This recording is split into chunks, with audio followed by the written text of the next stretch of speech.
Hey, what's going on, guys? Welcome back to my channel. This is Blood Phantom 81. I'm actually at a drive-through at In-N-Out right now, but I had a lot of thoughts on my mind. It's been a while since I made a video.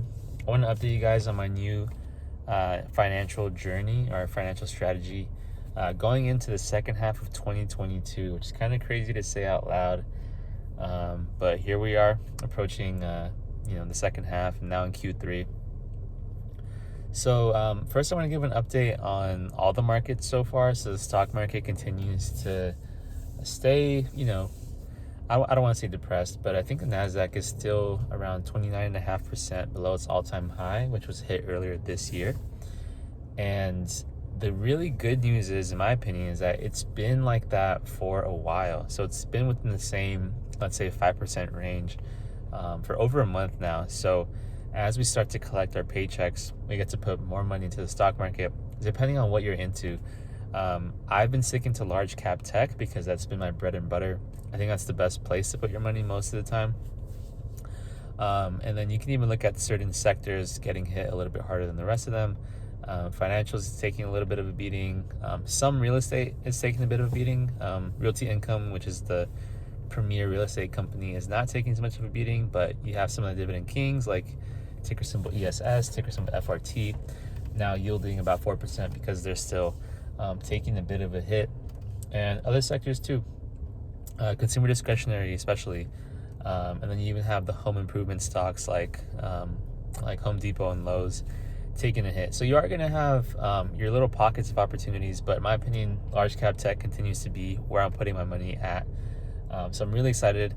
On that note, that brings me to my second point, which is the paycheck point. So I was not able to increase my salary by over 150% like I said I would in my last video, but I did manage to increase my income by about 90%, which is essentially doubling my income, which I'm really, really thankful about.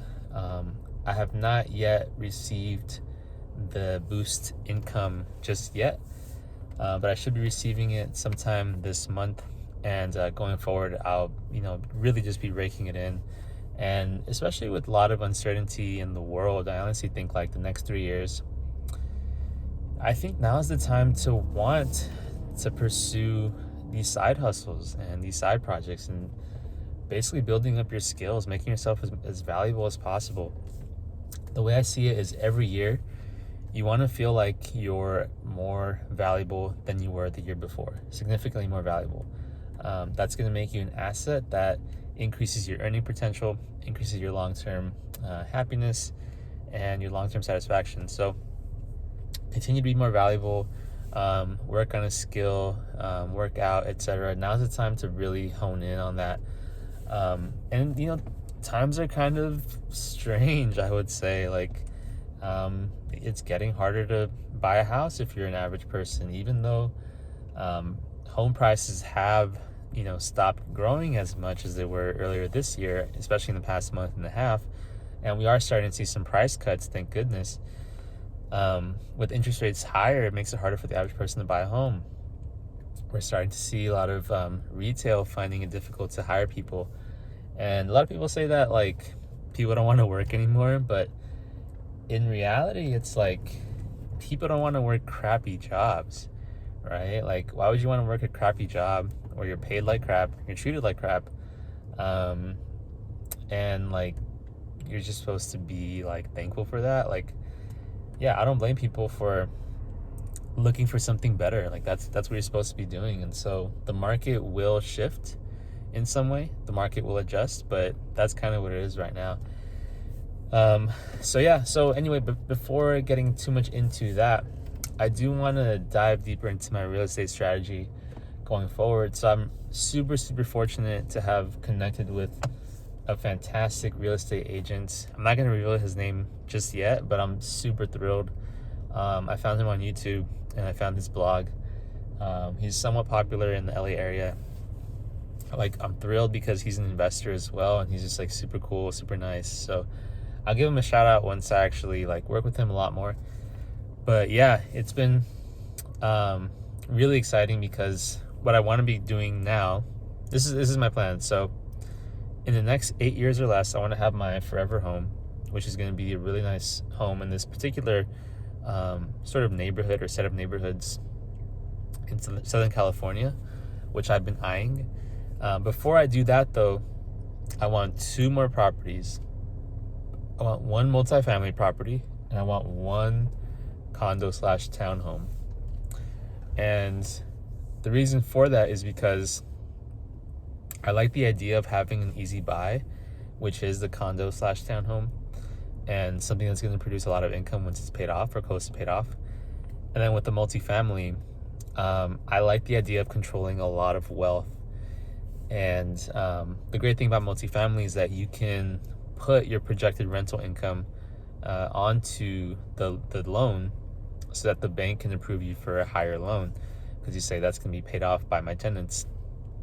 And so, you can buy properties that are 4x what you could normally afford, because if you have 3-4 tenants, then they're helping you cover that. So, and also you get really great financing if you are going to live in the property. So for both of these, I'm going to do live in and rent. I'm going to buy both of them.